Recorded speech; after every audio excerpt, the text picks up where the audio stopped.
Acid అంటే ఎందుకు మనము ప్రెగ్నెన్సీలో ఎక్కువగా రికమెండ్ చేస్తాము? ఫోలిక్ యాసిడ్ ఒకవేళ డెఫిషియన్సీ ఉంటే బేబీకి ఎటువంటి ప్రాబ్లమ్స్ వస్తాయి?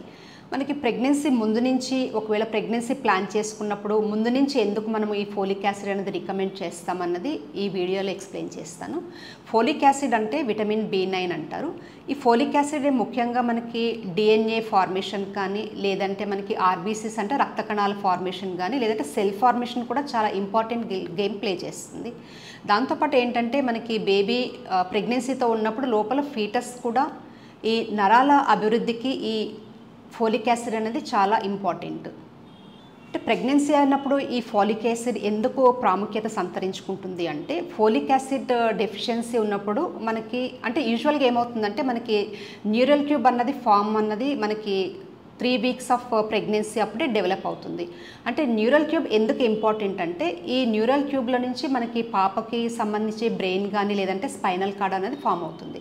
ఎప్పుడైతే మదర్కి ఈ ఫోలిక్ యాసిడ్ అన్నది తక్కువగా ఉందో దాంతో బేబీకి బ్రెయిన్లో కానీ లేదంటే ఈ స్పైనల్ కార్డ్ అంటే వెన్నుముక్కలో కానీ లోపాలు వచ్చే అవకాశాలు ఎక్కువగా ఉంటాయి. అంటే వెన్నుముకలకి సంబంధించి ఒకవేళ అది కంప్లీట్గా డెఫిషియన్సీ ఉన్నప్పుడు మనకి ఈ స్పైనా బైఫిడా అంటే వెన్నుముక అన్నది కంప్లీట్గా క్లోజ్ కాకుండా స్పైనా బైఫిడా అంటే ఓపెన్ అవుతుంది, అది దాన్ని స్పైనా బైఫిడా అంటారు. ఇంకొకటి మనకి ఎనెన్కెఫ్లీ అంటారు. ఎనెన్కెఫ్లీ అన్నప్పుడు ఈ పైన మెదడు లోపల స్కల్ అన్నది కంప్లీట్గా ఫామ్ కాదు, దాన్ని ఎనెన్కెఫ్లీ అంటారు. ఈ రెండు చాలా ఈ న్యూరలాజికల్గా అబ్నార్మాలిటీస్ బేబీలో ఫోలిక్ యాసిడ్ మదర్లో ఒకవేళ డెఫిషియన్సీ ఉంటే మెయిన్గా కనిపించే సిమ్టమ్స్ ఇవి. అంటే మదర్ లోపల ఈ ప్రెగ్నెన్సీ టైంలో బ్లడ్ రిక్వైర్మెంట్ ఎక్కువగా ఉంటుంది కాబట్టి మనకి RBCs ఫామ్ కావడానికి లేదా సెల్ ఫార్మేషన్కి ఈ ఫోలిక్ యాసిడ్ అన్నది ఇంపార్టెంట్ గేమ్ ప్లే చేస్తుందని ఇందాక చెప్పాను కదా. ఒకవేళ ఎప్పుడైతే ఫోలిక్ యాసిడ్ డెఫిషియన్సీ అన్నది ఉన్నదో అప్పుడు మదర్కి ఏమవుతుందంటే తనకి వీక్నెస్ రావడం కానీ లేదంటే ఎనీమియా అంటే ఫోలిక్ యాసిడ్ తోటి RBCs సరిగ్గా ఫామ్ కావు కాబట్టి ఎనీమియా అన్నది కూడా డెవలప్ అవుతుంది.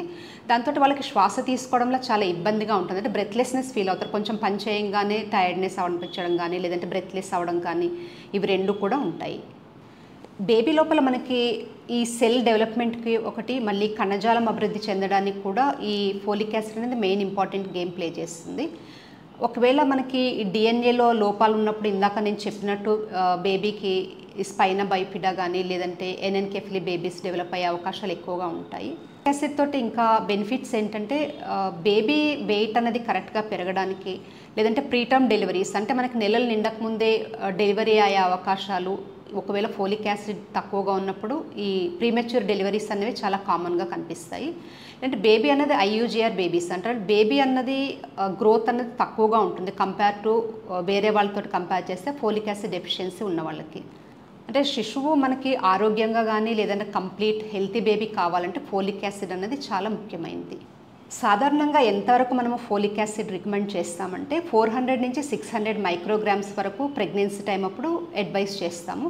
మామూలుగా ప్రెగ్నెన్సీకి కన్సీవ్ కాకముందు అంటే 1 మంత్ నుంచి ఈ ఫోలిక్ యాసిడ్ అన్నది వేసుకుంటే బెటర్. ఒకవేళ ప్రీవియస్ ప్రెగ్నెన్సీలో ఏమైనా స్పైనా బైఫిడా కానీ ఎనెన్కెఫ్లీ బేబీస్ ఏమైనా ఉంటే అప్పుడు ఈ ఫోలిక్ యాసిడ్ అనేది మనము డోస్ అనేది ఎక్కువగా ఇవ్వాల్సి వస్తుంది. అంటే 4 మిల్లీగ్రామ్స్ వరకు ఈ ఫోలిక్ యాసిడ్ అనేది రికమెండ్ చేస్తాము. అది హై డోస్ కాబట్టి మనకి డాక్టర్ గైడెన్స్ తోటే మనము ఆ డోస్ అనేది రికమెండ్ చేయాల్సి వస్తుంది. ఒకవేళ డయాబెటీస్ కానీ లేదంటే వాళ్ళకి ఏమైనా ఒబెసిటీ ఉన్న వీళ్ళకి ఏంటంటే రిక్వైర్మెంట్ అన్నది వేరే వాళ్ళతో కంపేర్ చేస్తే కొంచెం ఎక్కువగా మోతాదులో ఇవ్వాలి కాబట్టి వీళ్ళు కూడా డాక్టర్ గైడెన్స్లోనే మనం ఫోలిక్ యాసిడ్ అనేది తీసుకుంటే మంచిది. ఫోలిక్ యాసిడ్ అనేది యూజువల్గా మనం ట్యాబ్లెట్ ఫామ్లో ఇస్తాము, కానీ మనకు న్యాచురల్గా కావాలి ఫోలిక్ యాసిడ్ అన్నప్పుడు మనకి ఆకుకూరల్లో మెయిన్ ఏంటంటే మెంతి కూర ఒకటి, గోంగూర ఒకటి, లేదంటే పాలకూర, లేదంటే ముల్లంగి ఆకుల్లో కూడా మనకి ఫోలిక్ యాసిడ్ అనేది ఎక్కువగా ఉంటుంది. మనకి ఫ్రూట్స్లో చూసుకున్నప్పుడు మనకి వాటర్ మిలన్లో కానీ ఆరెంజెస్ కానీ లేదంటే మోసాంబిల్లో లేదంటే చెర్రీస్లో కూడా ఈ ఎక్కువగా ఫోలిక్ యాసిడ్ ఉంటుంది. ఇంకోటి మనకి పల్సెస్ చూసుకుంటే మనకి మినుములు కానీ లేదంటే శనగలు కానీ కందిపప్పు కానీ పెసర్లు కానీ వీటిలో కూడా మనకి ఫోలిక్ యాసిడ్ అనేది ఎక్కువ క్వాంటిటీలో ఉంటుంది. అంటే మనం యూజువల్గా ఏంటంటే ఫోలిక్ యాసిడ్ ప్రెగ్నెన్సీ వాళ్ళకి 1 మంత్ ముందు నుంచి అంటే కన్సీవ్ ప్లాన్ చేసుకోవడానికి మనకి 1 మంత్ ముందు నుంచి ఫోలిక్ యాసిడ్ అనేది రికమెండ్ చేస్తాము. దాంతోపాటు కంటిన్యూస్గా ప్రెగ్నెన్సీ 3rd మంత్ వరకు కంపల్సరీగా ఈ ఫోలిక్ యాసిడ్ అనేది యూస్ చేయాల్సి వస్తుంది. ఒకవేళ ప్రెగ్నెన్సీ మనకి ఇంతకు ముందు ఏమన్నా స్పైనా బైఫిడా కానీ లేదంటే ఎనెన్కెఫలీ అంటే న్యూరలాజికల్గా అబ్నార్మల్ బేబీస్ ఎవరన్నా పుట్టినప్పుడు వాళ్ళకి కొంచెం హై డోస్లో ఈ ఫోలిక్ యాసిడ్ అనేది యూస్ చేయాల్సి వస్తుంది. కాబట్టి ఎప్పుడైతే హై డోస్ మనం యూస్ చేస్తామో డాక్టర్ గైడెన్స్ లేనిది మీరు హై డోస్కి డైరెక్ట్గా మీరు షాప్లోంచి తీసుకొని మాత్రం వాడకండి. దాంతోపాటు ఫుడ్లో కూడా ఇంతకుముందు చెప్పిన పదార్థాలు ఎక్కువగా ఉండేటట్టు డైలీ మనము ప్లాన్ చేసుకొని ఫోలిక్ యాసిడ్ రిచ్ ఫుడ్ అనేది మనం ప్లాన్ చేసుకొని ఫుడ్లో డైలీ తీసుకుంటే మంచిది.